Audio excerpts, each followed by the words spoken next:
So yun, good day, hello mga idol, welcome back to my channel. So ngayong araw may nare-repair tayo ditong JMS 32 inches LED TV.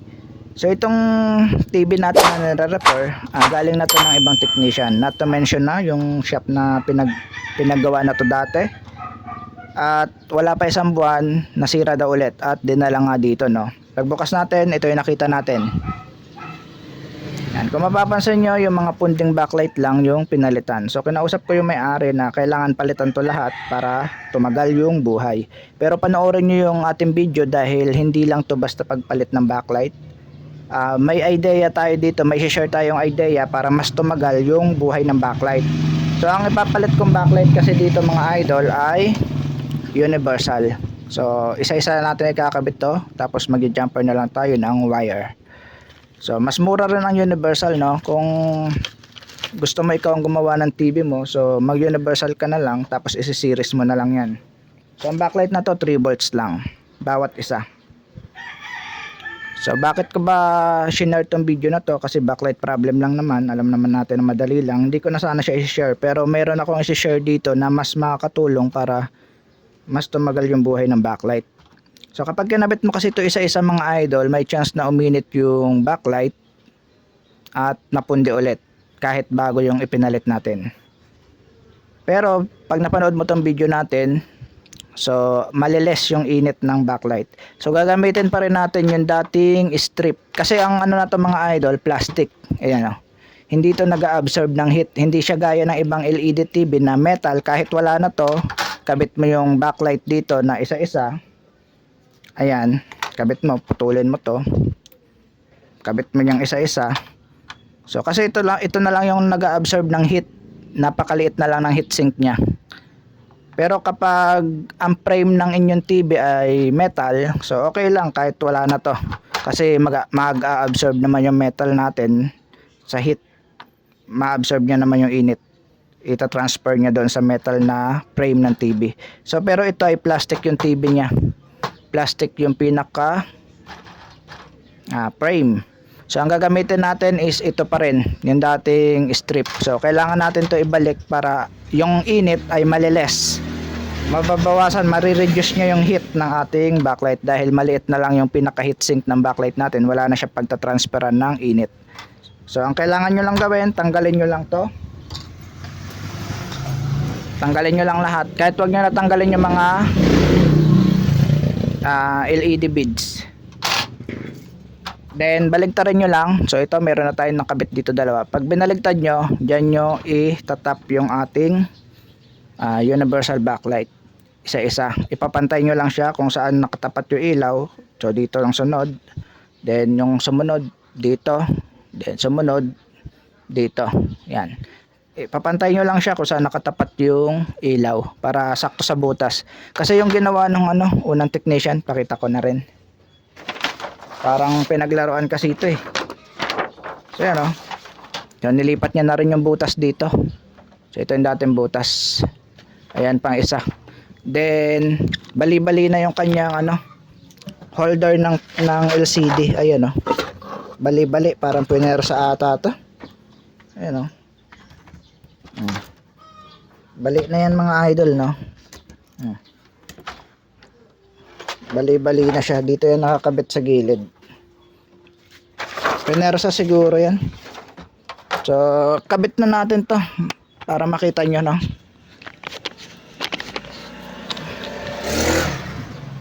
So hindi ko napapakita yung pagpantay ko ng ilaw dahil ito na ang guide nyo. Bawat beads, ito yung dating pundi eh. Ata 4 na piraso. Hindi niya pa pinalitan lahat. Pag mga 4 na piraso kasi ang pundi, malaki na ang chance na madali na siya masira.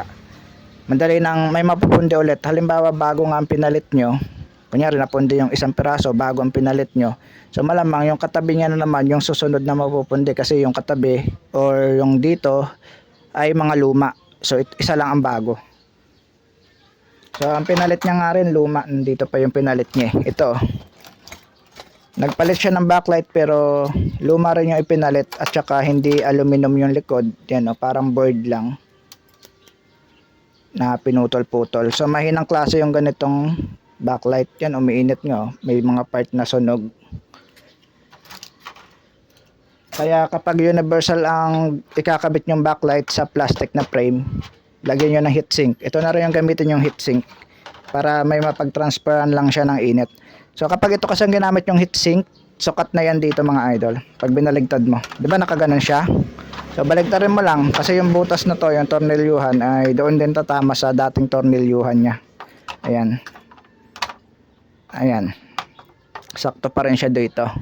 Yung mga tornilyuhan. Kaya yung dating backlight mo parang stuck pa rin. Pero universal yung nakakabit. Ang purpose niyan para yung init ay matransfer dito at hindi maipon dito sa kapirasong heatsink ng universal.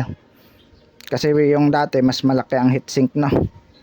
So yan, para mas tumagal yung buhay ng universal mo. Matitibay naman tong universal backlight basta aluminum yung likod na bibilhin nyo. Huwag yung ganitong likod. Kasi may universal na ganito yung likod. Yan. Parang copper na manipis na board.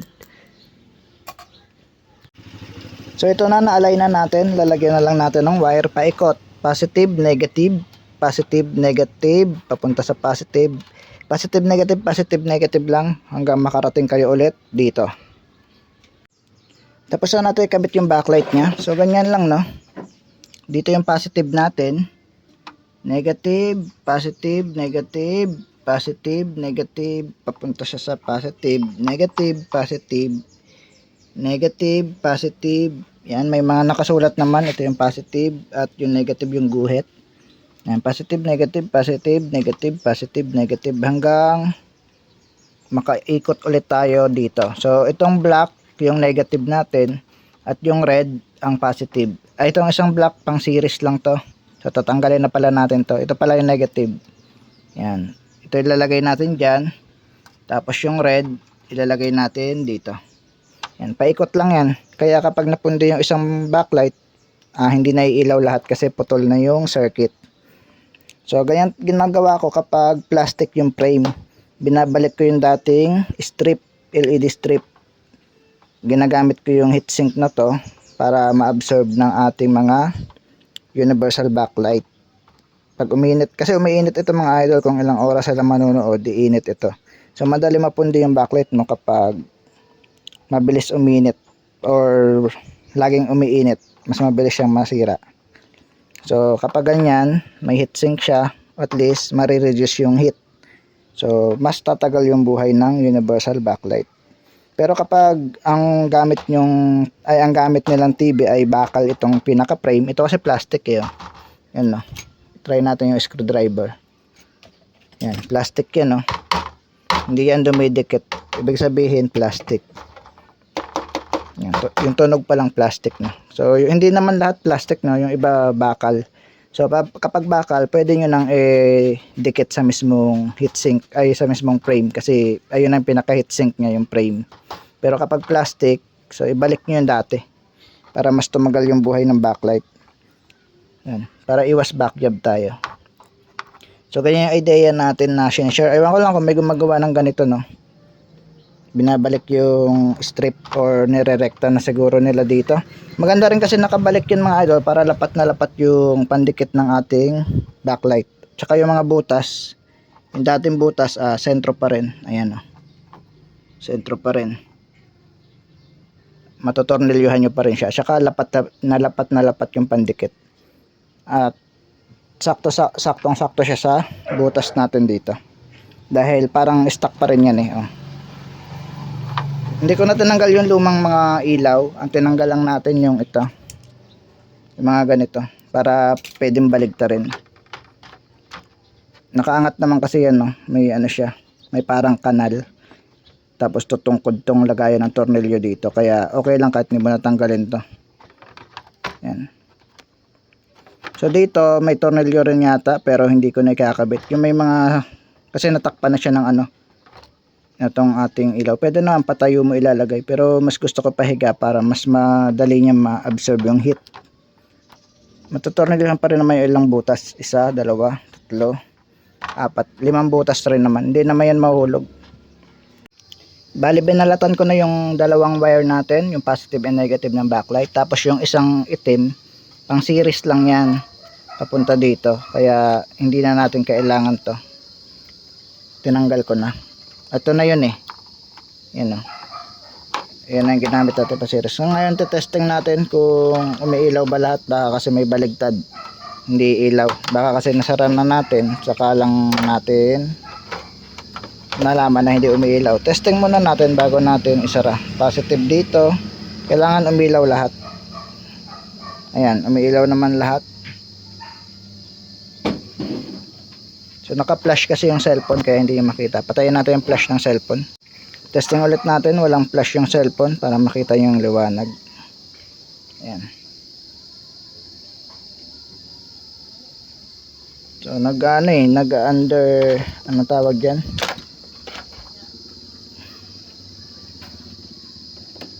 Against the light ba? Siyempre maliwanag to, nag-white yung screen, yung camera. Okay, testing na natin, nasara na natin yung TV. Check natin kung may picture na ba. Kasaksak na, on natin. Wait natin. Hindi pa ito na on. Yan. Yun, okay na yung GMS. So marumi lang yung kanyang ano. Marami ng itim-itim yung diffuser. Okay na. May picture na siya. So wag yung papalitan yung isang perasong backlight, no. Kailangan lahat talaga para tumagal. At syempre kapag plastic yung paglalagyan nyo, tapos universal backlight yung ikakabit nyo, so kailangan meron rin yung strip, or kung wala kayong strip, yung luma ang gamitin nyo para ibaligtad nyo lang para ma-absorb yung heat ng ating backlight at hindi umipon doon sa kaperasong heatsink ng universal backlight, para mahaba pa rin yung heatsink nya. Ito yung dati yung pinalit, luma rin eh. Ito, napaka ng paa. Ayan, 4 yan. So nandito yung iba, 4 yan, 4 na ganito na pinutol-putol lang ng technician, tapos ikinabit. Basta gumana na is okay na. So hindi niya na inayos yung gawa niya. Kailangan basta gumana, okay na. Ayun yung motto niya siguro. So wag ganun, sa naman, nagbabayad naman yung customer natin. So kailangan maayos din yung gawa natin. So parito na lang lahat para at least iwas back job at hindi ka masira sa customer. Pagtapos natin mag-repair ng JMS 32 inches backlight yung problema. So ito Astron 42 inches. YouTube muna tayo, testing natin kung okay na tong TV na to.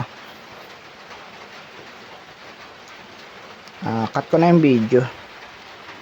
So yan, play tayo, no. So ito na lang yung multo para mabilis.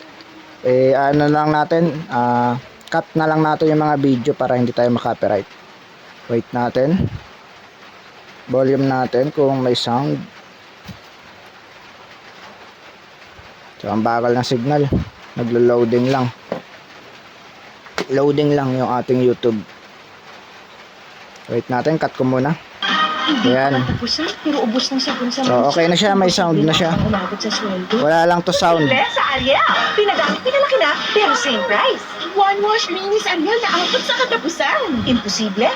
Posible sa Ariel. So yan, wala lang to sound. Okay na, may sound na. Ready to enjoy more Chicken Joy's moments? So wag na natin pakita yung mismong video kasi makaka-copyright. Skip natin, makaka-copyright tayo pag pinakita natin yung mismong video. Yung sound naman, putol-putulin lang natin. Yan, may sound na siya, okay na. Yan siya, oh.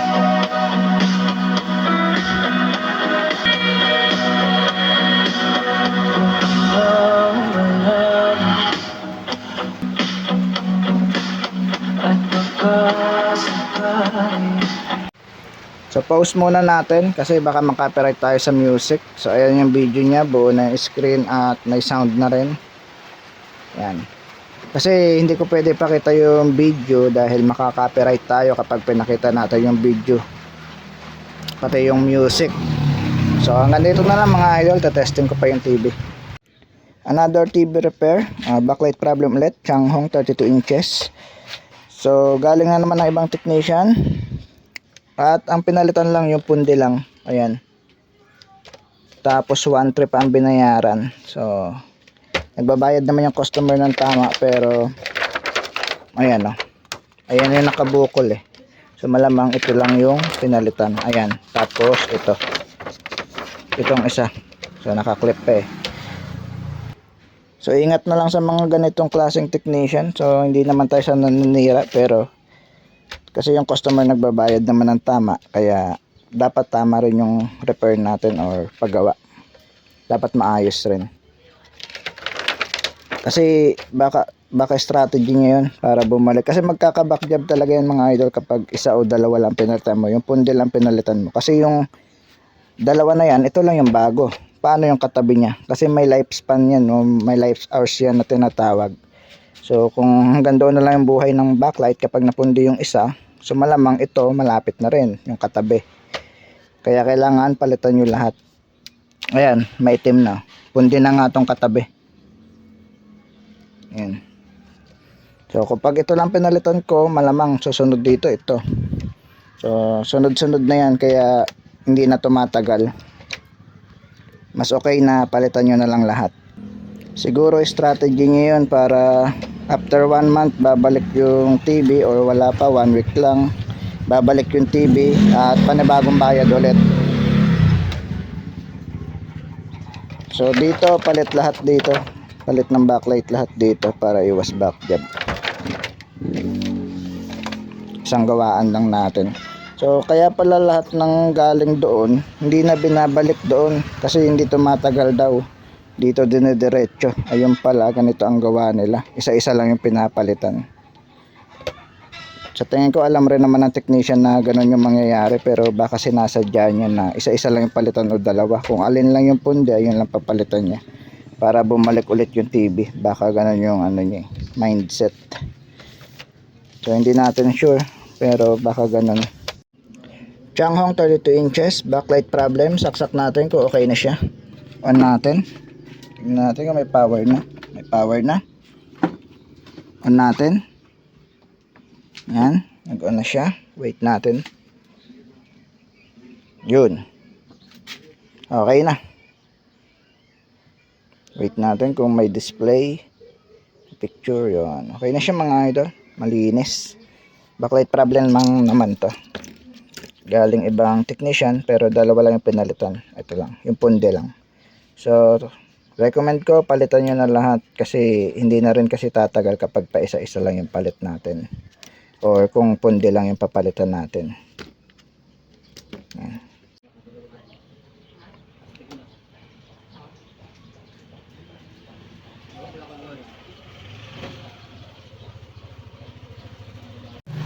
Centrix 32 inches LED TV. Try natin i-power kung okay na ba siya.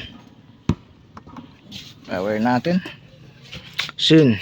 Centrix. Goods na goods na. Smart TV pala to. Goods na. Pwede nang tubusin na may-ari.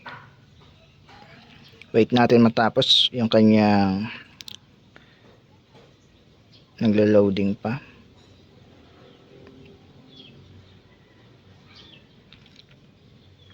Yan. Okay na. No signal. Naka AB2. So okay na siya.